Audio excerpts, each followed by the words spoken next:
Hey everyone, Mr. Firo this side. Hope you guys are keeping well.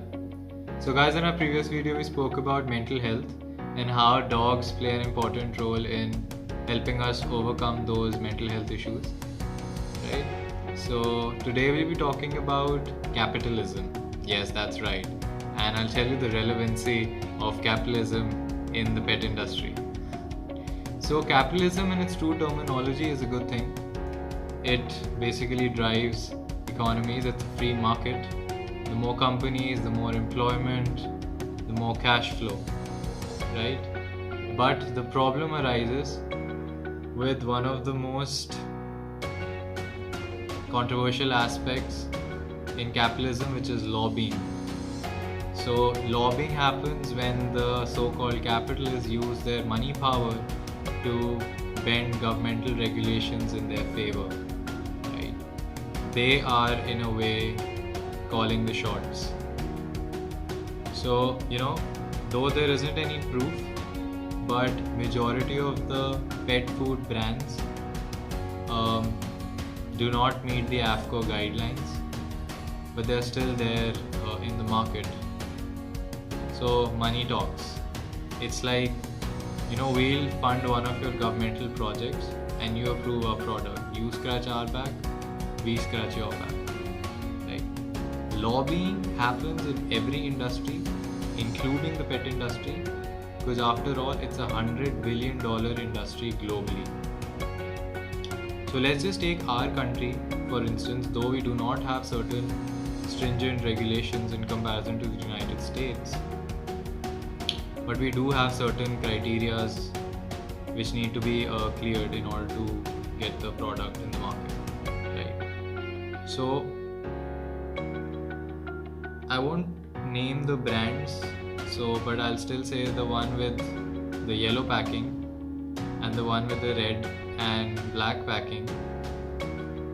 They clearly mention that the ingredients that they have in their packaging is rice, flour, soya bean oil and chicken, along with certain additives like cornstarch, ethoxyquin, corn syrup, fructose, etc., which is not at all beneficial for dogs. It does not meet even 30% of their nutritional needs, but they are still available in the market and they are thriving in the Indian market.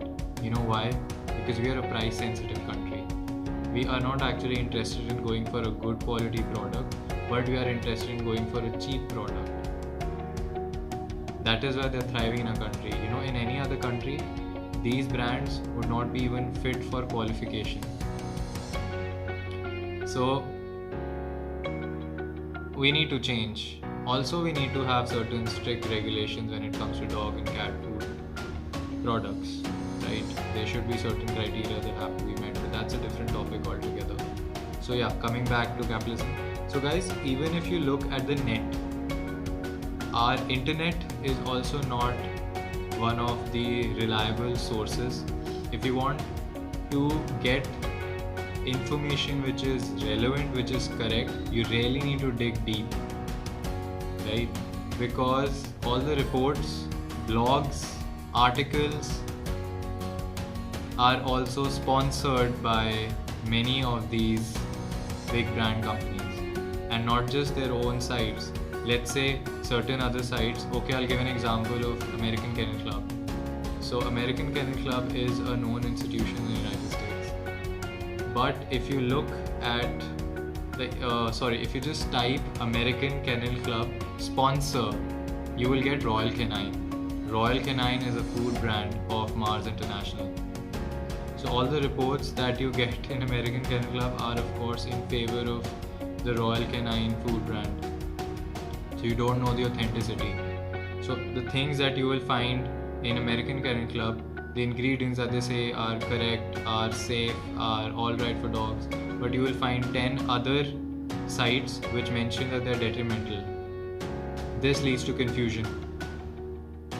When there is a lot of confusion, we are like, chuck it, we are going to do what we are doing. So they create confusion. So all these things happen. We really need to be very well aware.